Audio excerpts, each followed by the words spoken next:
Hello, my friends, and welcome back.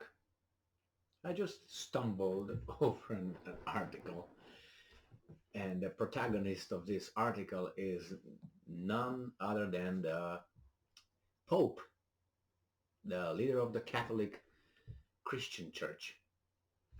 I don't have anything to discuss about you know, about the religion stuff, about Jesus, about God. But definitely when you have a guy who supposedly is the representative of God on earth, which is the Pope, and when this guy, I wonder why he is not a woman though. Kind of like misogynistic to me. Or I don't know why we don't have a transgender over there as a Pope yet.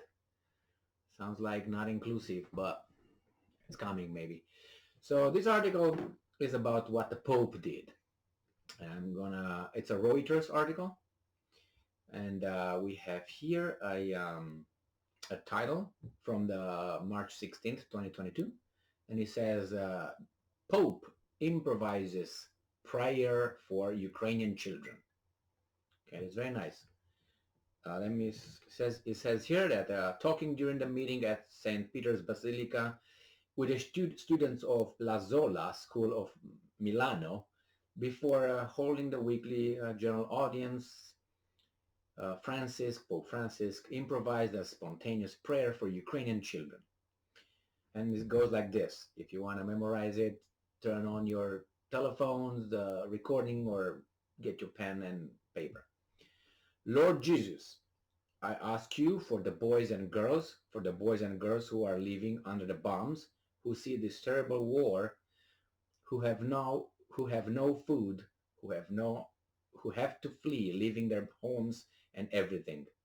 Lord Jesus, look at these children, these young people. Look at them, protect them, Pope Francis said. And then, so this is what he said. That's very nice. That's his role, right? To pray to God and bring goodness and help people who are, in a bad state. But I have a question though. Why do you always, not always, why do you pray when the terrible situation already occurred? Why can't you just stop it before it occurs? So, and if you could not do that, or God said, no, I'm not going to do that, then why would God listen to you now? Why would God say, yeah, well, I would not intervene right now. I let those guys bomb the children, and then I will intervene after that and help the children that I let to be bombed.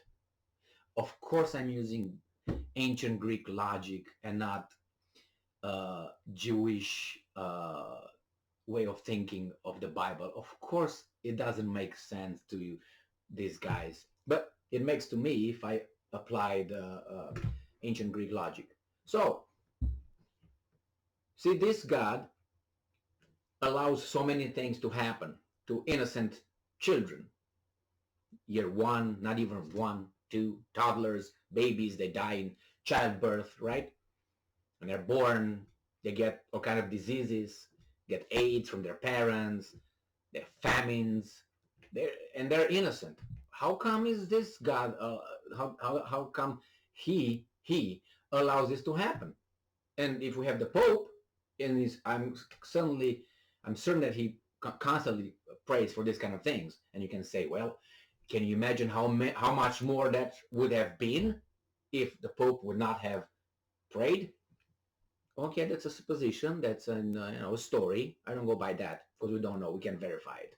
So you can pray the Pope, but it's going to help them as it helped them before the incursion of Russian troops in Ukraine.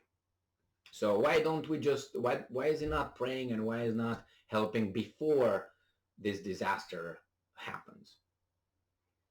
And if he prayed and it didn't help then, why would it help now? Because it was better if it would have helped then than now, because now the thing is already done, right? The whole situation is created.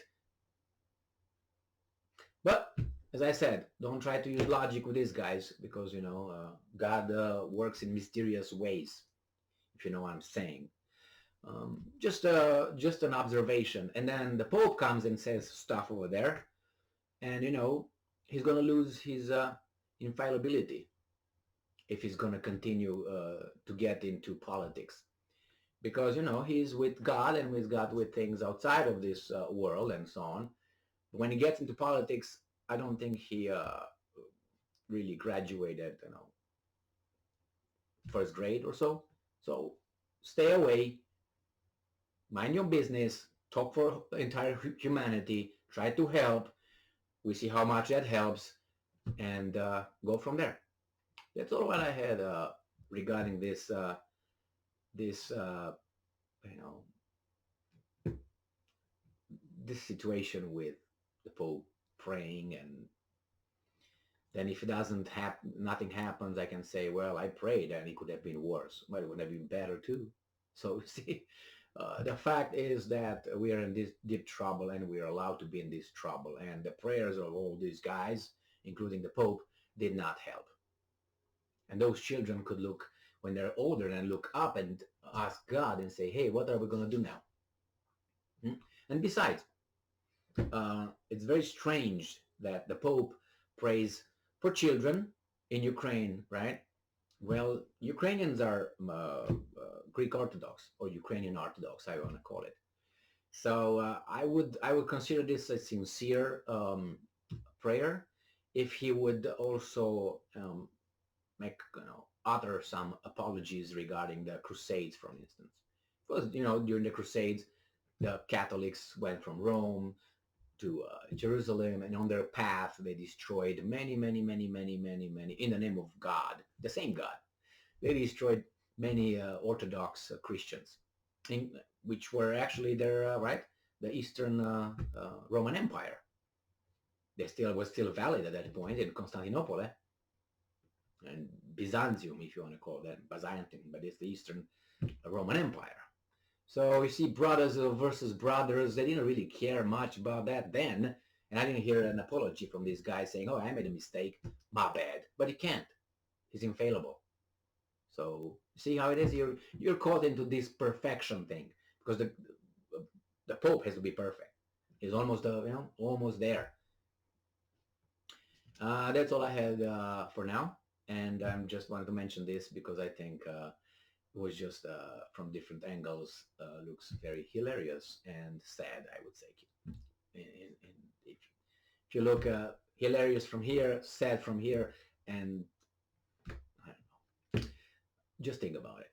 Stay strong, smart, look for the truth, and use logic and evidence, facts, and be just. See you. Ciao.